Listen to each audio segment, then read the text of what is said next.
আসসালামু আলাইকুম মালয়েশিয়া প্রবাসী ভাইগণ, আশা করি আপনারা প্রত্যেকে ভালো আছেন। মালয়েশিয়া কলিং ভিসা ইচ্ছুক প্রবাসীরা দেখুন মালয়েশিয়াতে বর্তমানে কোন কাজের চাহিদা সবথেকে বেশি। চলুন খবরে বিস্তারিত জেনে নেওয়া যায়।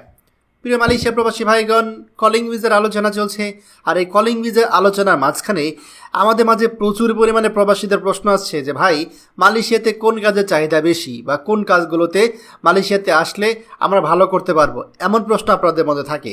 দেখুন, এই প্রশ্নের তো সরাসরি উত্তর দেওয়া সম্ভব না, কারণ আপনি হয়তো যে কাজটা পারেন সেই কাজেরই ভিসা পাবেন বা সেই কোম্পানির ভিসা পাবেন, তার কোনো গ্যারান্টি নেই। তারপরও আমরা আপনাদেরকে এই বিষয়ে কিছুটা তথ্য দিয়ে সহায়তা করছি, যাতে করে আপনার কাছে যদি মাল্টিপল অপশন থাকে আপনি সেগুলো যাচাই বাছাই করে ভিসা নিতে পারেন।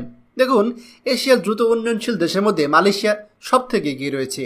মালয়েশিয়া বিভিন্ন সেক্টরে নানা ধরনের কাজের সুযোগ সৃষ্টি হয়েছে, কারণ দেশটি সরকার উন্নয়নের জন্য বিভিন্ন ধরনের প্রকল্প বাস্তবায়ন করছে।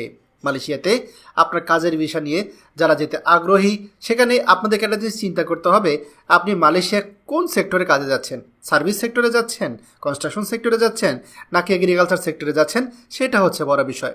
বর্তমানে সার্ভিস সেক্টরে ভিসা খুব সম্ভবত দিবে না।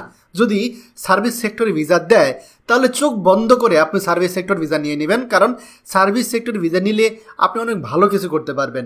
কাজের বিষয়ে আসি। মালয়েশিয়াতে বর্তমানে কনস্ট্রাকশন, কারখানা শ্রমিক, পাম বাগান, ইলেকট্রনিক ইত্যাদি কাজের বেশি চাহিদা রয়েছে। এখন পাম বাগানের কথা যেহেতু বললাম, পাম বাগানের কাজে সবথেকে বেশি বেতন আপনি পেতে পারেন। তবে পাম বাগানের কাজ সবথেকে বেশি কঠিন, এই কাজ সবাই করতে পারে না। কিছু কিছু লোক আছে ভাই, খুব কঠিন কষ্ট করতে পারে, এরা খুব বেশি কর্মঠ, এদের জন্য পাম বাগান ঠিক আছে। এরা রোদে পিড়ে ভিজে ঘামে সব কাজ করতে পারে, খুব ভারী জিনিসপত্র নিতে পারে। এরা পাম বাগানে কাজ করলে মাসে 1-1.5 লাখ টাকা ইনকাম করতে পারবে। এরকম লোক আমি নিজেও দেখেছি, বা এরকম লোকদের সাথে আমি কথা বলেছি, তারা মাসে ইজিলি 5-6 হাজার রিঙ্গিত ইনকাম করে ফেলে। তো পাম বাগানের কাজ সবার জন্য না, এটা মাথায় রাখবেন। যারা হ্যাংলা পাতলা তারা জীবনেও পাম বাগানের কাজে আশেপাশে যেয়েন না। তাহলে কনস্ট্রাকশন সেক্টরে কাজ আছে, সেখানে যদি আপনি কনস্ট্রাকশন সেক্টরে কাজ জানেন তাহলে অবশ্যই যেতে পারেন। আপনি যদি রাজমিস্ত্রি কাজ পারেন, আপনি যদি মেশনের কাজ জানেন, আপনি যদি ইলেকট্রিকের কাজ জানেন, এগুলো কিন্তু ভালো করতে পারবেন। তবে আমি আপনাদেরকে পরামর্শ দেব, যারা ভিসায় যাওয়ার চিন্তাভাবনা করছেন, দয়া করে এখনই কিছু ট্রেনিং নিয়ে রাখুন। বিশেষ এই জিনিসগুলো যদি আপনার জানা থাকে, যেমন ধরেন আপনি যদি 1 মাস ইলেকট্রিক কাজে ট্রেনিং নেন, এটা আপনার কাজে দিবে। এছাড়া আপনি যদি ধরেন রাজমিস্ত্রির কাজ শিখে যান, এটা আপনার কাজে দিবে। আপনি যদি ফার্নিচারের কাজ শিখে যান, আপনার কাজে দিবে। আপনি যদি কনস্ট্রাকশনের কাজ জানেন, এটি আপনার কাজে দিবে। তো কখন কোন সুযোগ আপনি পেয়ে যান এটা বলা যায় না।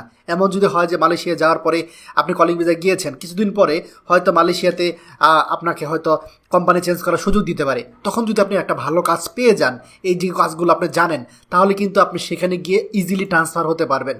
তাহলে ট্রান্সফার হতে পারলে আপনার জন্য ভালো বেতন, সর্বনিম্ন 1700 রিঙ্গিত বেতন, কিন্তু আদৌ আপনি এর থেকে অনেক অনেক বেশি বেতন পেতে পারেন। তাই অবশ্যই কাজ শিখে যাবেন, কাজ শেখার কোনো বিকল্প নেই। দয়া করে ভিডিওটি আমাদের সকল প্রবাসী ভাইদের সাথে শেয়ার করুন। আর আপনি যদি আমাদের এই চ্যানেল নতুন হয়ে থাকেন, অবশ্যই আমাদের চ্যানেলটিকে সাবস্ক্রাইব করুন, মালয়েশিয়া সকল গুরুত্বপূর্ণ খবরাখবর সবার আগে পাওয়ার জন্য। ধন্যবাদ সবাইকে। আমাদের সকল ভিডিও আপডেট সবার আগে পেতে আমাদের চ্যানেলটিকে সাবস্ক্রাইব করুন। সাবস্ক্রাইব করতে সাবস্ক্রাইব বাটনে ক্লিক করুন এবং বেল আইকনে চাপুন, যাতে আমাদের কোনো নতুন ভিডিও আপনি মিস না করুন।